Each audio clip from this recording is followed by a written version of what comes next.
स्वागत है आपका प्राइम टाइम। देखेंगे खबरों को विस्तार से, पर पहले डाल लेते हैं आज की मुख्य हेडलाइंस पर एक नजर। ऑपरेशन सिंदूर के बाद पहली बार गुजरात दौरे पर पीएम मोदी 82,950 करोड़ की देंगे सौगात। गोंडा भाजपा जिला अध्यक्ष का आपत्तिजनक वीडियो वायरल। प्रदेश अध्यक्ष से शिकायत के बाद जारी हुआ नोटिस। सपा कांग्रेस की बढ़ती दूरी से बसपा को रियासती फायदे की आस। इमरान मसूद के बयान बड़ी सरगर्मी। और इसी के साथ आगे बढ़ते हैं और देखते हैं खबरों को विस्तार से। कल यानी 27 मई को प्रधानमंत्री मोदी गांधीनगर के महात्मा मंदिर में एक विशेष कार्यक्रम में भाग लेंगे, जिसमें विभिन्न विभागों के अंतर्गत 5,537 करोड़ रुपए की विकास परियोजनाओं का उद्घाटन और शिलान्यास किया जाएगा। प्रधानमंत्री गांधीनगर में गुजरात शहरी विकास की 20वीं वर्षगांठ के समारोह में भाग लेंगे और शहरी विकास वर्ष 2025 की शुरुआत करेंगे। प्रधानमंत्री वेरावल और अहमदाबाद के बीच वंदे भारत एक्सप्रेस और वलसाड तथा दाहोद स्टेशनों के बीच एक एक्सप्रेस ट्रेन को हरी झंडी दिखाएंगे। प्रधानमंत्री आमान परिवर्तित कटोसन कटोल खंड का भी उद्घाटन करेंगे और इस पर एक मालगाड़ी को हरी झंडी दिखाएंगे। भुज में प्रधानमंत्री जिन विकास परियोजनाओं का शिलान्यास और लोकार्पण करेंगे, उनमें खावड़ा अक्षय ऊर्जा पार्क में उत्पन्न अक्षय ऊर्जा की ट्रांसमिशन परियोजनाएं, ट्रांसमिशन नेटवर्क विस्तार और तापी में एक ultra super critical thermal power plant शामिल है। प्रधानमंत्री नरेंद्र मोदी आज से 2 दिवसीय गुजरात दौरे पर रहेंगे। अपने गुजरात दौरे के दौरान वे दाहोद, भुज और गांधीनगर में 82,950 करोड़ रुपए से अधिक की विकास परियोजनाओं का उद्घाटन और शिलान्यास करेंगे। 26 मई को भुज में प्रधानमंत्री 53,414 करोड़ रुपए की 23 विकास परियोजनाओं का उद्घाटन और शिलान्यास करेंगे। आज ही वे दाहोद के खरोद में एक कार्यक्रम में शामिल होंगे, जहां वे 24,000 करोड़ रुपए से अधिक की परियोजनाओं का शुभारंभ करेंगे।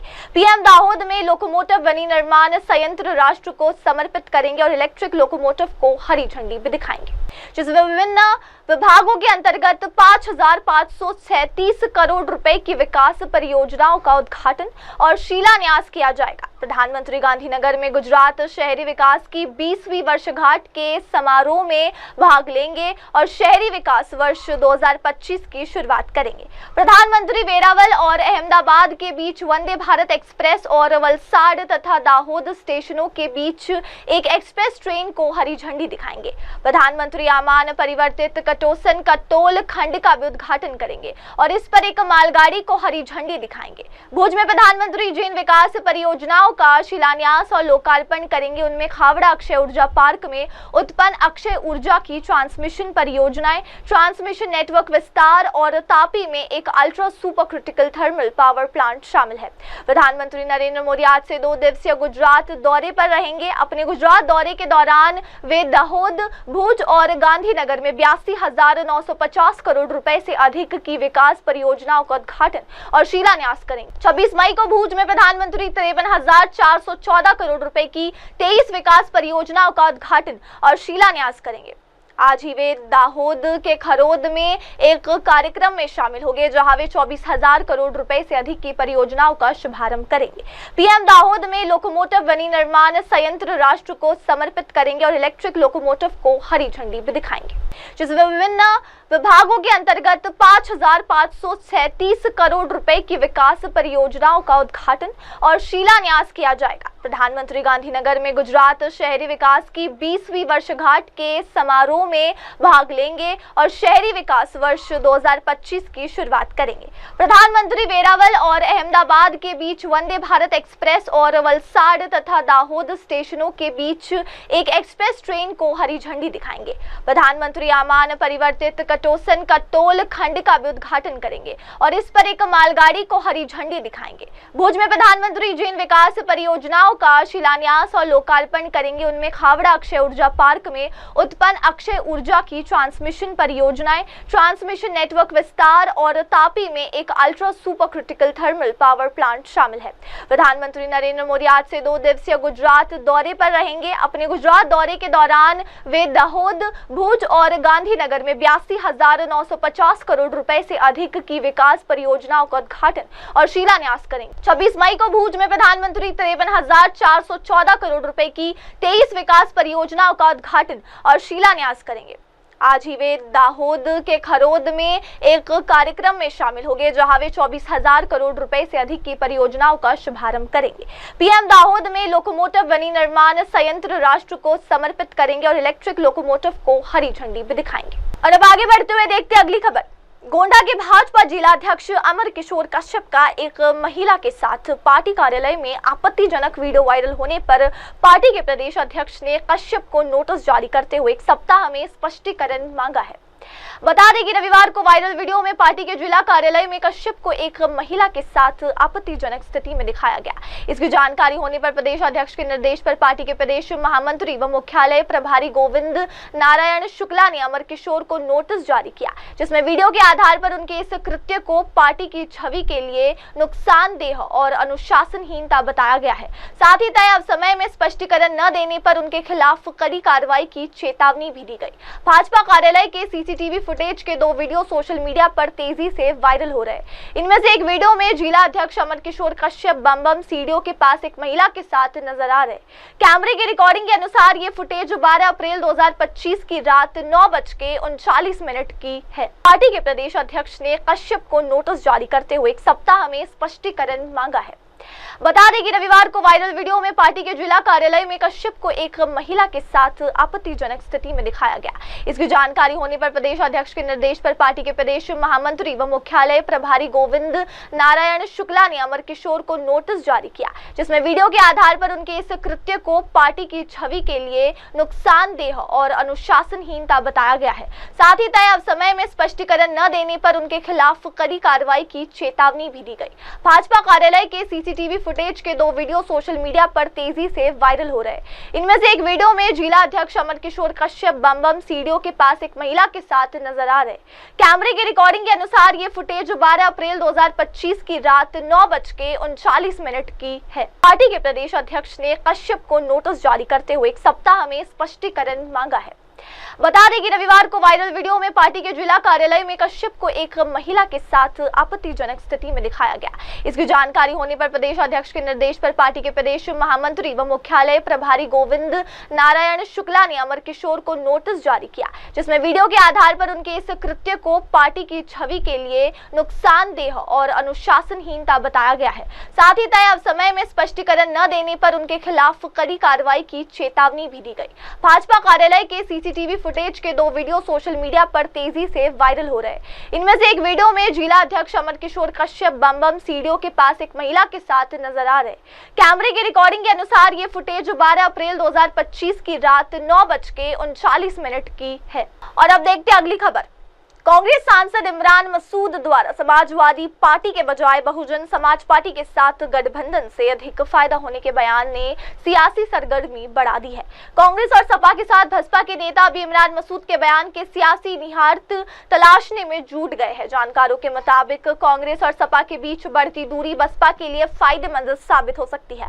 हालांकि बसपा कांग्रेस का हाथ आसानी से नहीं थामेगी। दरअसल कांग्रेस और सपा के नेताओं के बीच अक्सर बयानबाजी से गठबंधन समाप्त होने की अटकलें लगती रहती है। लोकसभा चुनाव के बाद एक दूसरे के खिलाफ बयानबाजी में इजाफा भी हुआ। लोकसभा चुनाव में 6 सीटें जीतने के बाद कांग्रेस प्रदेश में अपने पैर मजबूती से जमाने की कवायद में जुटी है, जिसके लिए सपा से ज्यादा बसपा फायदेमंद लग रही है। लोकसभा चुनाव के दौरान कांग्रेस ने बसपा को भी साथ जोड़ने की असफल कोशिश की थी। हालांकि बसपा ने बीते कई चुनाव अकेले दम पर लड़कर साफ कर दिया कि वो किसी भी दल के साथ गठबंधन करने के पक्ष में नहीं है। पार्टी सूत्रों की माने तो बसपा आगामी पंचायत चुनाव से दूरी बनाकर रखेगी, ताकि 1.5 साल बाद होने वाले विधानसभा चुनाव से पहले संगठन को मजबूत किया जा सके। बसपा सुप्रीमो मायावती पहले ही गठबंधन से पार्टी को फायदे की जगह नुकसान होने की बात कह चुकी है। वो अपने बयानों में कांग्रेस पर खासा हमलावर भी रहती है। कांग्रेस और सपा के साथ बसपा के नेता भी इमरान मसूद के बयान के सियासी निहितार्थ तलाशने में जुट गए हैं। जानकारों के मुताबिक कांग्रेस और सपा के बीच बढ़ती दूरी बसपा के लिए फायदेमंद साबित हो सकती है।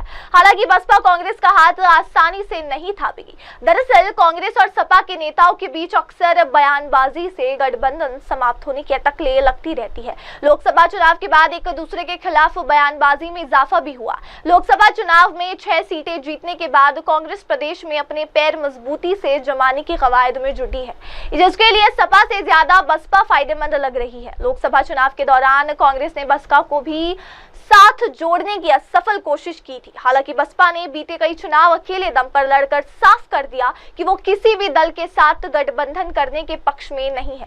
पार्टी सूत्रों की माने तो बसपा आगामी पंचायत चुनाव से दूरी बनाकर रखेगी, ताकि 1.5 साल बाद होने वाले विधानसभा चुनाव से पहले संगठन को मजबूत किया जा सके। बसपा सुप्रीमो मायावती पहले ही गठबंधन से पार्टी को फायदे की जगह नुकसान होने की बात कह चुकी है। वो अपने बयानों में कांग्रेस पर खासा हमलावर भी रहती है। कांग्रेस और सपा के साथ बसपा के नेता भी इमरान मसूद के बयान के सियासी निहितार्थ तलाशने में जुट गए हैं। जानकारों के मुताबिक कांग्रेस और सपा के बीच बढ़ती दूरी बसपा के लिए फायदेमंद साबित हो सकती है। हालांकि बसपा कांग्रेस का हाथ आसानी से नहीं थामेगी। दरअसल कांग्रेस और सपा के नेताओं के बीच अक्सर बयानबाजी से गठबंधन समाप्त होने की अटकलें लगती रहती है। लोकसभा चुनाव के बाद एक दूसरे के खिलाफ बयानबाजी में इजाफा भी हुआ। लोकसभा चुनाव में 6 सीटें जीतने के बाद कांग्रेस प्रदेश में अपने पैर मजबूती से जमाने की कवायद में जुटी है, जिसके लिए सपा से ज्यादा बसपा फायदेमंद लग रही है। लोकसभा चुनाव के दौरान कांग्रेस ने बसपा को भी साथ जोड़ने की असफल कोशिश की थी। हालांकि बसपा ने बीते कई चुनाव अकेले दम पर लड़कर साफ कर दिया कि वो किसी भी दल के साथ गठबंधन करने के पक्ष में नहीं है। पार्टी सूत्रों की माने तो बसपा आगामी पंचायत चुनाव से दूरी बनाकर रखेगी, ताकि 1.5 साल बाद होने वाले विधानसभा चुनाव से पहले संगठन को मजबूत किया जा सके।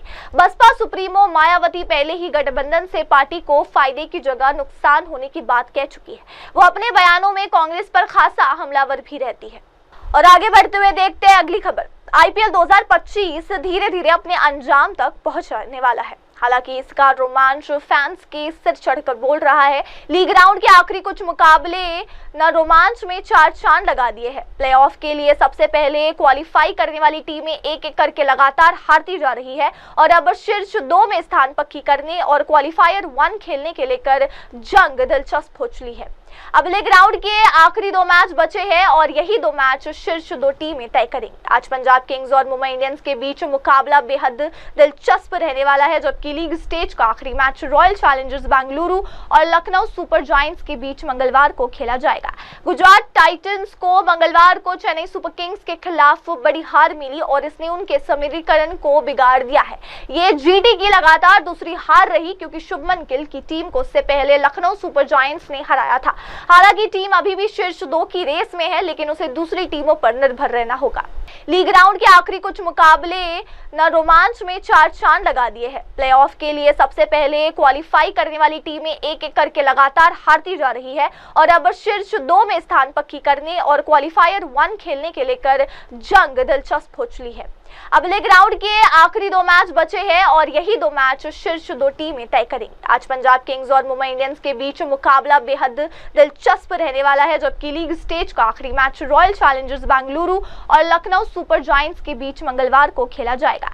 गुजरात टाइटंस को मंगलवार को चेन्नई सुपर किंग्स के खिलाफ बड़ी हार मिली और इसने उनके समीकरण को बिगाड़ दिया है। ये जीटी की लगातार दूसरी हार रही, क्योंकि शुभमन गिल की टीम को इससे पहले लखनऊ सुपर जायंट्स ने हराया था। हालांकि टीम अभी भी शीर्ष 2 की रेस में है, लेकिन उसे दूसरी टीमों पर निर्भर रहना होगा। लीग राउंड के आखिरी कुछ मुकाबले न रोमांच में 4 चांद लगा दिए हैं। प्लेऑफ के लिए सबसे पहले क्वालिफाई करने वाली टीमें एक-एक करके लगातार हारती जा रही है और अब शीर्ष 2 में स्थान पक्की करने और क्वालिफायर 1 खेलने के लेकर जंग दिलचस्प हो चुकी है। अब लीग राउंड के आखिरी 2 मैच बचे हैं और यही 2 मैच शीर्ष 2 टीमें तय करेंगी। आज पंजाब किंग्स और मुंबई इंडियंस के बीच मुकाबला बेहद दिलचस्प रहने वाला है, जबकि लीग स्टेज का आखिरी मैच रॉयल चैलेंजर्स बेंगलुरु और लखनऊ सुपर जायंट्स के बीच मंगलवार को खेला जाएगा। गुजरात टाइटंस को मंगलवार को चेन्नई सुपर किंग्स के खिलाफ बड़ी हार मिली और इसने उनके समीकरण को बिगाड़ दिया है। ये जीटी की लगातार दूसरी हार रही, क्योंकि शुभमन गिल की टीम को इससे पहले लखनऊ सुपर जायंट्स ने हराया था। हालांकि टीम अभी भी शीर्ष 2 की रेस में है, लेकिन उसे दूसरी टीमों पर निर्भर रहना होगा। और इसी के साथ आगे बढ़ते और डालते नजर अगली खबर पर। इंडस्ट्री के एक प्रतिभाशाली अभिनेता मुकुल देव के अचानक निधन की खबर ने हर किसी को चौंका दिया। सन ऑफ सरदार, आर राजकुमार और जय हो जैसी फिल्मों में अपनी दमदार अभिनय से दर्शकों का दिल जीतने वाले मुकुल देव अब हमारे बीच नहीं रहे। 23 मई को उन्होंने 54 साल की उम्र में अंतिम सांस ली। मुकुल देव के अचानक चले जाने से न सिर्फ उनके चाहने वाले दुखी है, बल्कि फिल्म इंडस्ट्री के कई दिग्गज सितारे भी क्षति से बेहद आहत है। हाल ही में उनके बड़े भाई और अभिनेता राहुल देव ने छोटे भाई के अंतिम संस्कार की रस्में निभाई। अब उन्होंने सोशल मीडिया पर एक इमोशनल पोस्ट के जरिए सभी का आभार जताया। राहुल देव ने इंस्टाग्राम पर मुकुल की एक ब्लैक एंड व्हाइट तस्वीर शेयर करते हुए अपने दिल की बात कही। उन्होंने अपने पोस्ट में लिखा कि मुकुल को मिला अपार प्रेम और शुभकामनाएं उनके लिए बहुत मायने रखती है। साथ ही उन्होंने अभी फैंस और सेलेब्स का आभार भी जताया जिन्होंने इस कठिन समय में साथ दिया। ये पोस्ट सामने आने के बाद सोशल मीडिया पर फैंस और सितारों की तरफ से प्रतिक्रियाओं का सिलसिला जारी है। राहुल देव के इस पोस्ट पर कई सेलेब्स ने कमेंट करते हुए अपनी प्रतिक्रिया दी। फराह खान ने लिखा, राहुल तुम्हें और तुम्हारे पूरे परिवार को ये दुख सहने की ताकत मिले। वहीं ईशा देओल ने भी हार्ट इमोजी कमेंट में शेयर किया है। और इसी के साथ लेते हैं एक छोटा सा ब्रेक के बाद लौटेंगे और जानेंगे देश दुनिया की तमाम खबरें। तब तक के लिए आप देखते रहिए MNS न्यूज टीवी। नमस्कार। हाय हेलो नमस्कार, मैं हूं पंकज विष्णु और आप देख रहे हैं MNS न्यूज। आप देख रहे हैं MNS न्यूज, सच जरूर।